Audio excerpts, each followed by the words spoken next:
want to preface this video by saying that I myself have personally only ever had good experiences on Lacemarket. That being said, I've heard some stories and I've seen some things, and I feel that it's important to discuss because despite assuming that humans would be decent and apply basic knowledge, that isn't always the case. But I also think that this would be very good for neuro Lolitas, what to avoid and things to look out for and such. I have quite a few things listed, so we're just gonna go ahead and jump right in.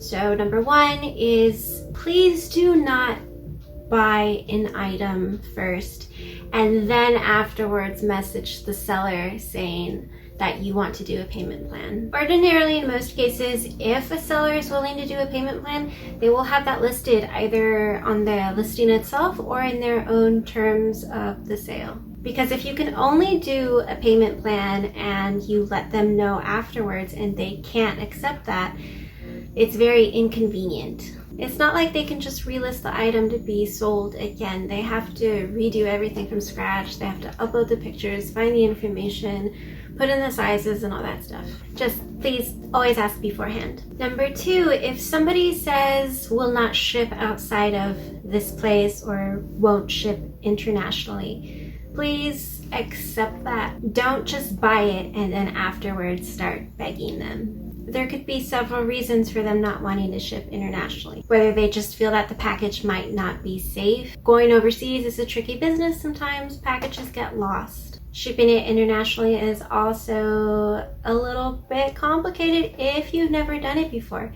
And say someone has anxiety or something and they don't have the desire or just the time to do it because they're so busy working. Whatever their reason is, please just accept it for what it is. For me, it's an issue of all those three things basically, and so I always put US only. But one time somebody did go ahead and buy it anyway and then started messaging me. I didn't want to have to tell her no because she kept telling me about how it was her dream dress, and I understand this because it was my dream dress that I was selling. So I didn't know how to answer, and when I didn't answer fast enough for her, she found my Instagram and messaged me on there. And then she also somehow found my Facebook.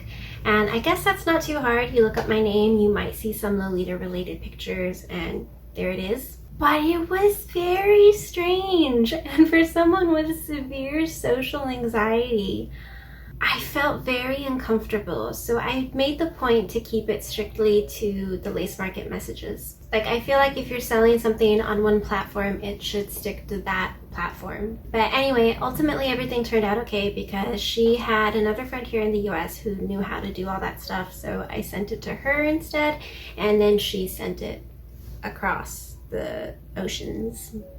And if that's the case, that's fine. That's totally a-okay. But again, it's the seller's choice ultimately. Number three, please do not lie on your listings about stains and such. Yes, it will technically devalue the price of the item you're trying to sell, but at the same time, you can price it at whatever you want. If it's worth it to somebody, they're gonna buy it no matter what. Number four, if you smoke, please do list that in your listing as well. If you don't, but you live with somebody who does, make note of that because that is equally as important. Maybe you're so used to the smell of smoke and you don't really recognize it anymore, but I assure you, I promise you, a non-smoker will pick that item and they will be able to smell the smoke off of it from, far away. If you're like me, you've got really sensitive nose, it's just good to give a heads up that they're gonna have to air this item out for a couple of days before they can actually put it to use. Number five, if you are selling a dress that's been stored away for a very long time,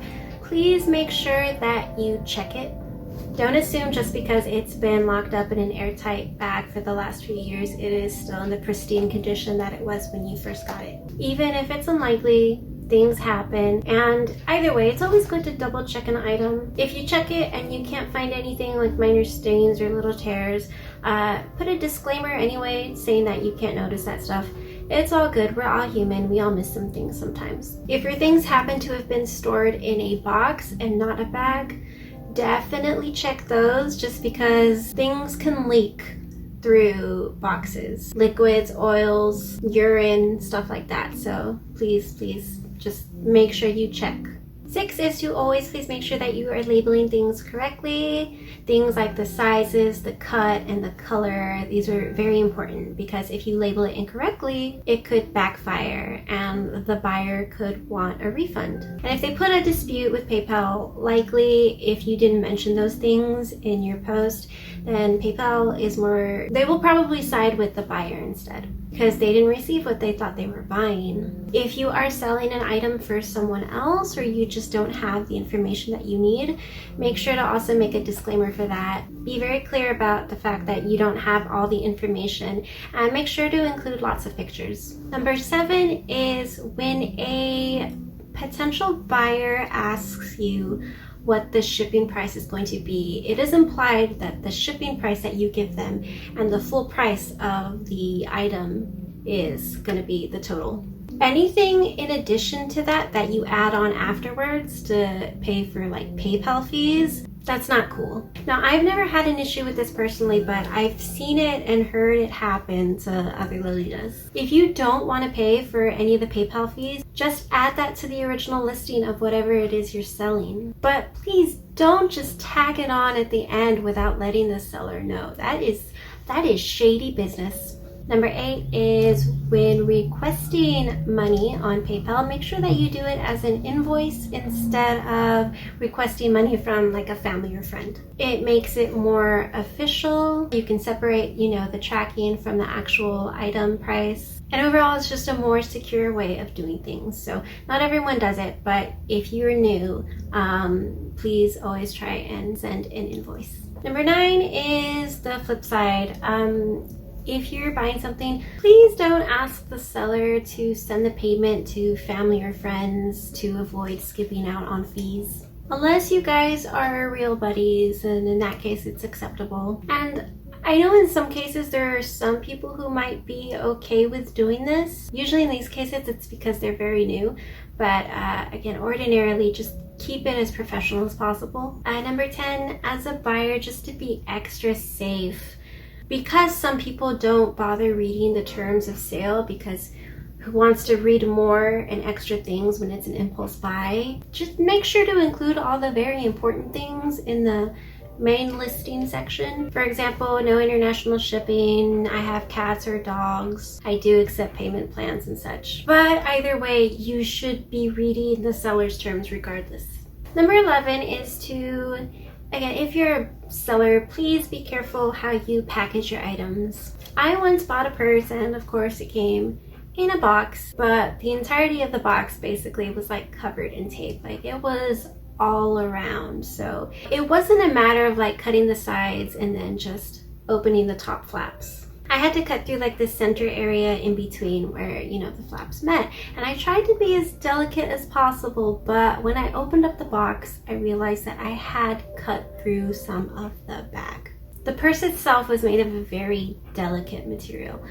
It was an AP bag. There was bubble wrap, but it was on the bottom of the box protecting the front of the bag because it was face down. And because it was all on the bottom, basically the purse had been like pushed it up right against the edge. So, I don't fault the shipper for this because ultimately I was the one who cut it. But again, just try and be mindful of that kind of thing. Number 12 is if you know for sure that somebody is trying to scam people on Lacemarket, do call them out. You can leave a comment on their listing so that others can see. And you can usually tell that they're a scammer because 1, they might be a brand new user with like 0 feedback, or if they do have feedback, it's nothing but negative reviews. 2, they have only stock photos and no actual proof photos. Or 3, they do have proof photos, but those photos were stolen from some random LiveJournal post from 2012. Obviously, it'll be harder to recognize that last one, but again, this is why you always check the reviews before buying anything. In most cases, these kinds of people will be called out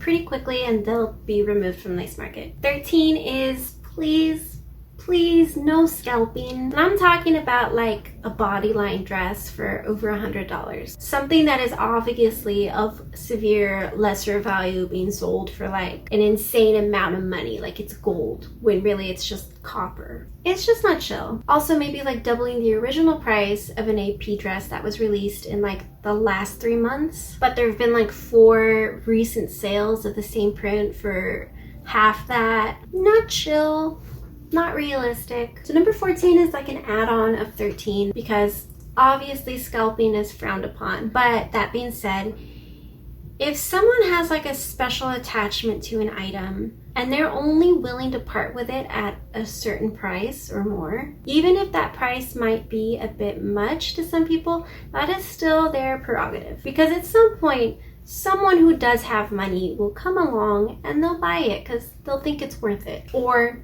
they won't.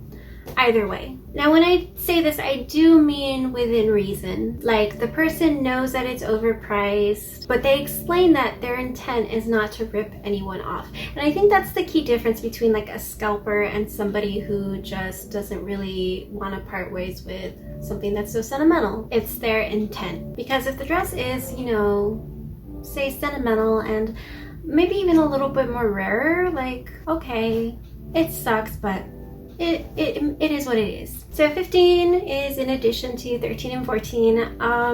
Calling out scammers in the comments is obviously a-okay, but making passive aggressive comments on listings that are just a little bit overpriced it makes you seem just a little bit bitter, and overall it doesn't really change the situation. I would just avoid doing that, honestly. I don't think it's necessary. Number 16 is, let's say that someone's selling an AP or baby print for $300 and they don't have it set up where you can make an offer and you really want this dress but you can't quite afford it for that price. So you want to message them and ask them if you could buy it for say $150 because you saw it sell for that price a while back. Obviously it is your choice to do this and ask for that, but don't be surprised if the buyer says no. You have to understand that even though you saw it go for a little bit cheaper that one time, you are asking for a 50% markdown, which is a little bit strange. If you are going to make an unprompted offer, I wouldn't go below like a 30% margin. But even then, I ideally would try to stay as close to the original price as possible. I just think it's polite, and I would rather ask for a payment plan than a discount. You can also just wait and watch the item and see if the seller decides on their own to lower the price, but you do risk somebody else coming along and buying it at full price. So 17 is to please be aware of the fact that inflation exists within the secondhand Lolita market too. Certain prints might be popping at certain times, certain things come back into style, others leave, and it's going to be a lot harder to get your hands on certain things during some seasons. Over the last 10 years, I've seen the price of Milky Planet skyrocket and then go a little bit back down and then go up again and then back down and then up again, rinse and repeat. The same with Sugary Carnival or any other popular print. Re-releases are going to play a big part in that, and also just the time and the place. Maybe you might fall into money and you might be able to bid on one of those dresses at a time where it's really expensive. Or maybe you won a lower bid because nobody else was available at that time to bid on it. It just depends. Sometimes it's random and everything's always going to be changing.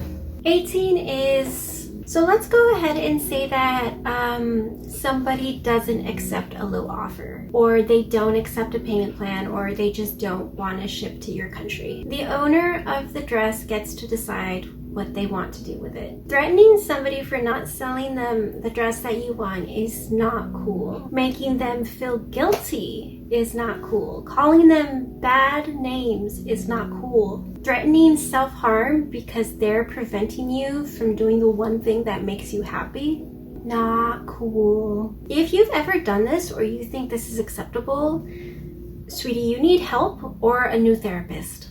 Yes, I've seen this happen. Please do not do it. Number 19, there's a thin line where products from say Liz Lisa and other non-Lolita brands kind of branch into actual Lolitable items. If you're unsure about whether it fits in or not, there is a whole other J Fashion section on Circly where Lacemarket is hosted. So you can always post those items there along with like Fairy K and just other kawaii stuff. And finally, number 20, if you make handmade items that are cute but don't necessarily fit into the Lolita aesthetic, and I mean this in the case of all Lolita subgenres. Gothic, sweet, classic, whichever. Don't list it there. You got eBay, you got Etsy, you got Store Envy. Like, there's loads of other places that it could go. Try to keep Lacemarket specifically to Lolita related things.